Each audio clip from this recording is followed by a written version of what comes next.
Perdu au milieu de l'une des dernières forêts primaires de Madagascar, le petit village de Tenra. Le premier commerce se trouve à une journée de pirogue. Mais pour ses habitants, ce n'est pas très grave. Ici, les gens vivent en autarcie, d'agriculture, de pêche et de chasse. L'argent sert seulement à acheter des outils, des vêtements ou des cartouches. Le problème est surtout d'en gagner sans prendre de risques. Ça va être une grande aventure. Ce sera très difficile, il faut bien se préparer. C'est épuisant. On doit traverser la rivière, escalader des rochers et marcher en forêt. N'oubliez pas la nourriture. Sans elle, on ne pourra pas survivre dans la forêt.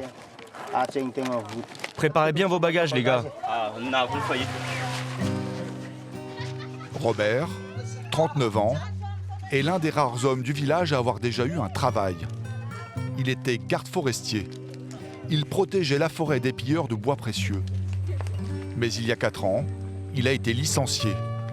Alors le garde s'est reconverti en contrebandier de bois de rose, un arbre rare, très apprécié des Chinois. Quand on a entendu dire que le bois de rose se vendait bien, à un bon prix, on s'est mis à en couper pour pouvoir gagner notre vie.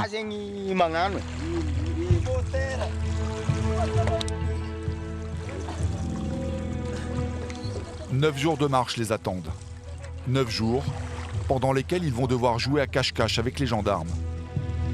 Cet arbre est tellement exploité qu'il n'en reste presque plus sur l'île. Depuis 3 ans, il est interdit d'en couper. Allez, on met le turbo, les gars.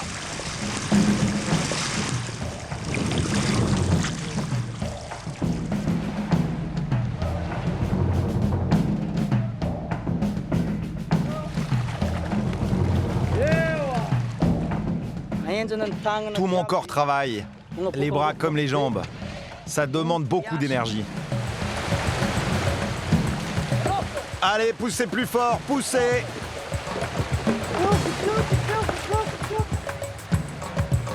Le trafic de bois de rose n'a pas attiré dans la région que des contrebandiers. Des voyous sillonnent maintenant la forêt. Cette route est dangereuse. Il y a des attaques de voyageurs.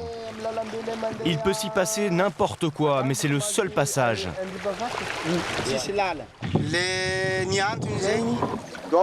Les autorités locales n'ont jamais voulu construire une route pour les voitures. Elles voulaient empêcher le trafic du bois de rose de se développer.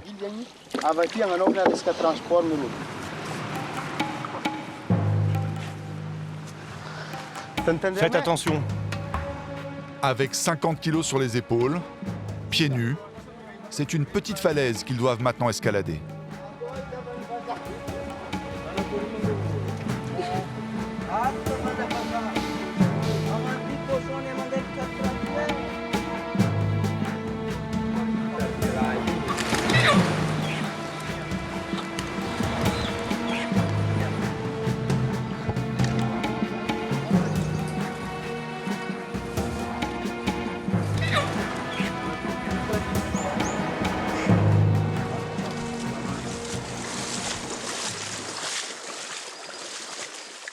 Après 2 jours de marche harassante, le groupe croise d'autres trafiquants.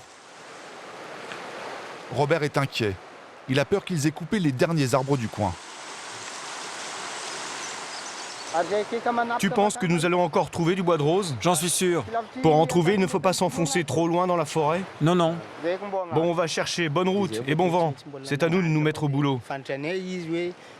On sait tous que c'est illégal, que c'est du vol, mais il faut bien que l'on gagne notre vie. Ici, tout coûte cher. Envoyer les enfants à l'école, les nourrir, payer des médicaments.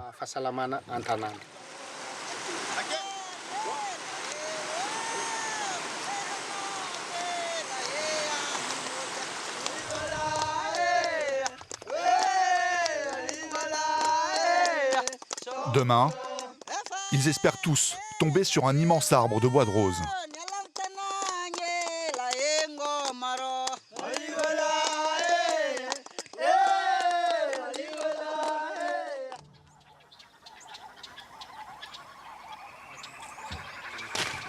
Au cœur de la forêt, Après 6 jours de recherche, Robert et ses hommes ont trouvé leur trésor. S'ils réussissent à ramener cet arbre de bois de rose, ils sont tranquilles financièrement pour 4 ou 6 mois. Un tronc peut rapporter jusqu'à 4 000 €. On va le faire tomber dans quelle direction? Par là? Il y a beaucoup d'arbres ici. Ça va être compliqué. Mais on va faire comme ça. Ces arbres ont une croissance très lente. Ils mettent au moins 100 ans à se développer. En observant bien cet arbre, je peux dire qu'il a entre 50 et 60 ans. Au cœur de l'arbre, on tombe sur la partie rose. Si on arrive vite sur le rose, ça veut dire que l'arbre est bon.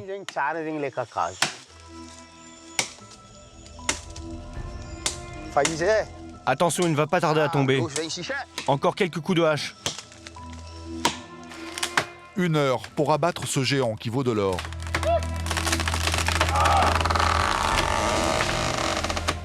Mais celui-ci va leur jouer un mauvais tour.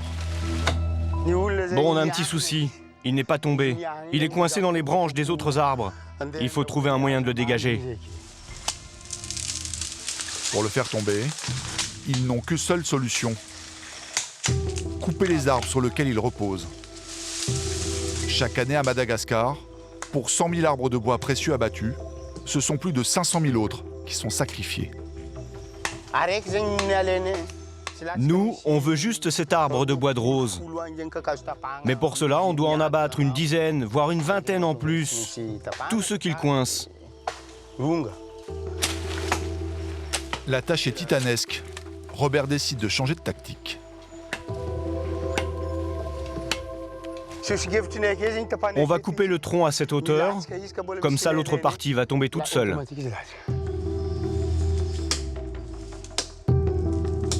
La taille est haute. Les coups de hache sont moins puissants. L'argent que ce tronc représente a maintenant un goût de sueur. Allez, on se relaie. Il faut s'entraider. Ça va prendre pas mal de temps.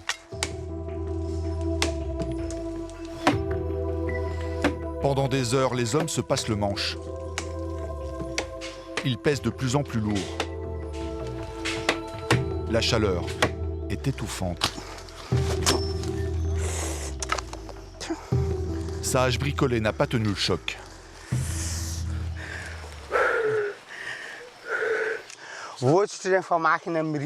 La lame a glissé le long du manche et a tapé fort mes doigts. J'ai mal, mais ça va aller. Parfois, la lame sort du manche et tape la tête ou les jambes. Si on se blesse gravement, on n'a pas de médicaments ou de pansements. On se soigne avec la résine du bois de rose, que l'on passe sur la plaie, puis on la panse avec l'écorce. Merci au bois de rose.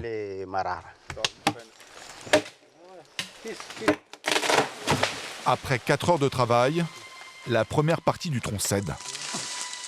Mais la cime est restée prisonnière des autres arbres. Ils tentent de la tirer pour la faire tomber.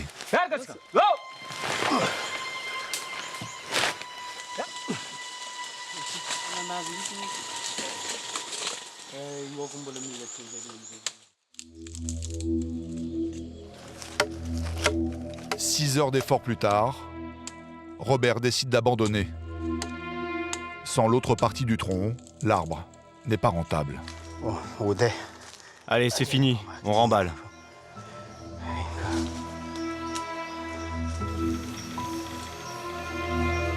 Leur rêve d'argent reste à terre.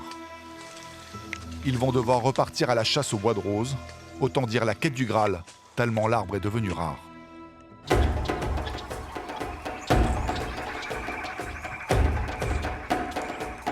Après 10 jours de recherche, Robert et ses hommes n'ont trouvé aucun arbre de bois de rose, ou alors pas assez gros. À court de vivres, ils sont obligés de rentrer, mais pas les mains vides. Il y a quelques mois, l'armée avait donné la chasse aux contrebandiers. La bande avait dû abandonner un tronc. Nous allons chercher un tronc de bois de rose que nous avons caché dans la forêt. Le bois est déjà prêt, nous les avons abattus il y a quelque temps. Ils comptaient en ramener plusieurs. Mais celui-ci leur apportera de quoi tenir plusieurs mois. Nous sommes venus nombreux pour le sortir de là, parce qu'il est assez gros. Le tronc pèse près de 400 kilos. Le plus important quand on transporte du bois est de bien calculer la longueur de sa corde.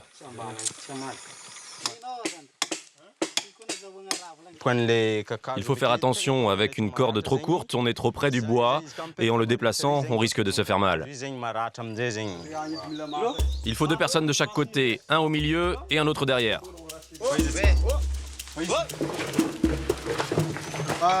Ajustez vos cordes, on doit être bien en parallèle, sinon le bois bouge dans tous les sens.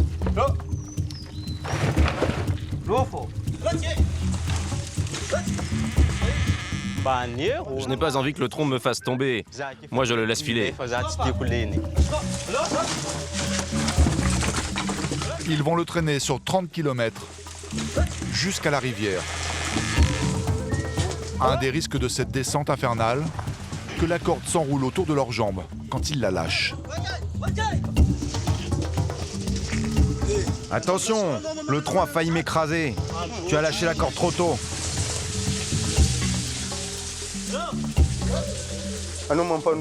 Dans la descente, on peut recevoir le tronc en pleine figure. Et avec la vitesse, c'est la mort assurée. C'est arrivé à un copain. Il a été touché dans le dos et malheureusement, il est mort. En cas de décès, on veille le mort au camp. Puis on plie le cadavre en 2 pour le faire rentrer dans un sac de riz et on le ramène au village. Les gars, n'allez pas trop vite.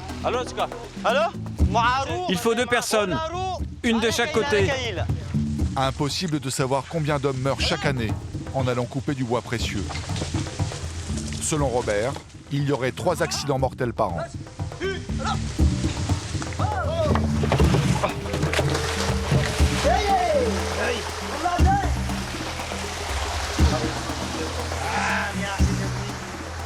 Sur cette partie, nous devons porter le bois dans l'eau. C'est compliqué parce qu'à certains endroits, la rivière est profonde. Si le bois se coince dans les rochers, c'est épuisant de l'en sortir. Les gars doivent plonger pour le décoincer, c'est très difficile.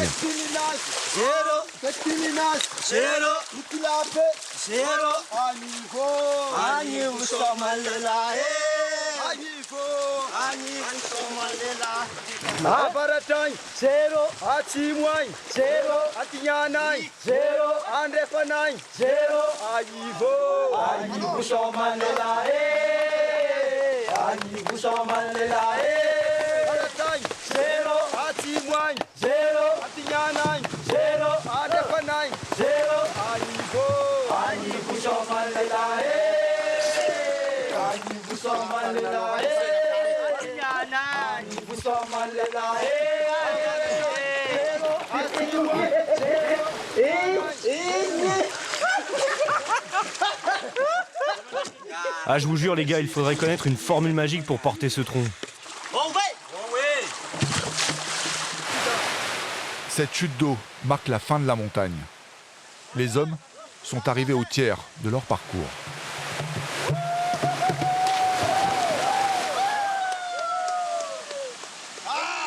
C'est gagné, on est toujours en vie. Épuisés, ils vont passer la nuit ici, sans même pouvoir enfiler de vêtements secs. Tous endurent beaucoup de souffrances, pour la même raison. C'est très dur physiquement, mais quand je pense à l'argent, ça me motive. Les autres boulots dans la région ne payent pas autant.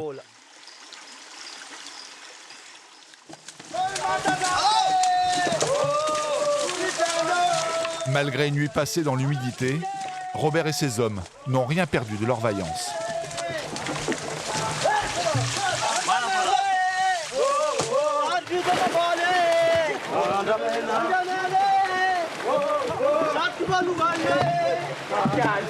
« 30 heures d'effort pour atteindre la rivière. Le transport n'est pas fini. Ils doivent maintenant affronter les rapides. Ces trafiquants de bois ne sont pas les seuls travailleurs de l'extrême. D'autres prennent encore plus de risques. Dernière étape pour Robert et ses hommes, et c'est peut-être la plus dangereuse. La descente des rapides. Le tronc est attaché à des chambres à air. 2 hommes dirigent ce radeau de fortune. Si l'un d'eux tombe à l'eau, 400 kilos de bois de rose leur tombent dessus. Le pilote, c'est Jeannot. Moi, je suis un pro. Je connais la rivière par cœur. Je ne la crains pas. La force du courant a tué plus d'un transporteur de bois, mais moi, j'ai un don inné. Je maîtrise la nature.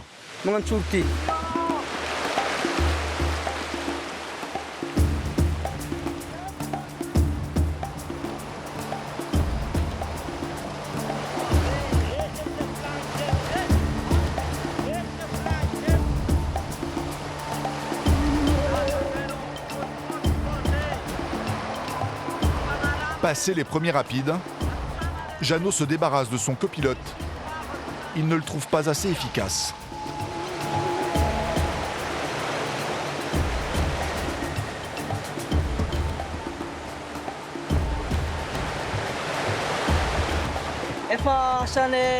C'est ma spécialité de descendre les rapides sur des chambres à air. Je suis expert en transport pneumatique.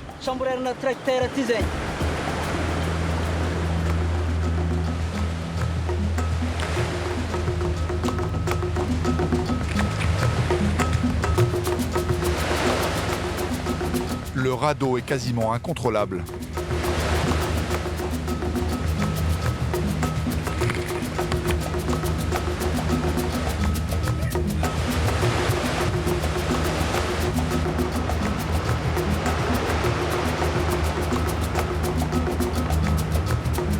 Un rocher a brisé sa perche.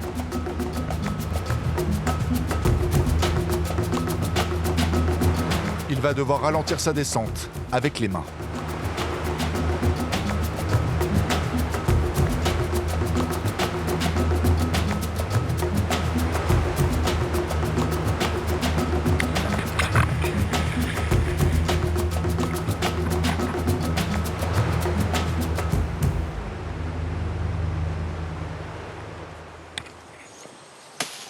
Quand les eaux se calment, Jeannot se cherche un nouveau gouvernail.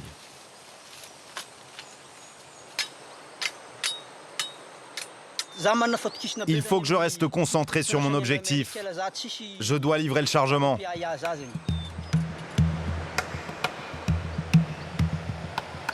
La descente a duré 5 heures.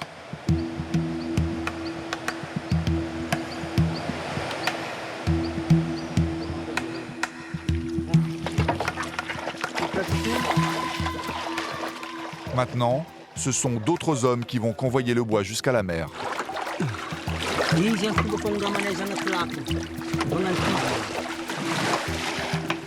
Une fois le tronc glissé au fond de cette pirogue, ils n'ont plus qu'à le cacher.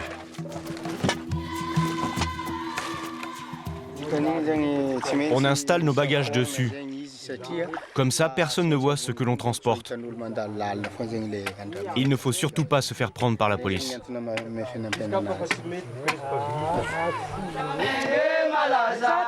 Ce commerce met en péril les forêts malgaches. Le gouvernement lutte contre les trafiquants avec des moyens dérisoires. Dernièrement, 3000 rondins de bois de rose ont été saisis dans la région.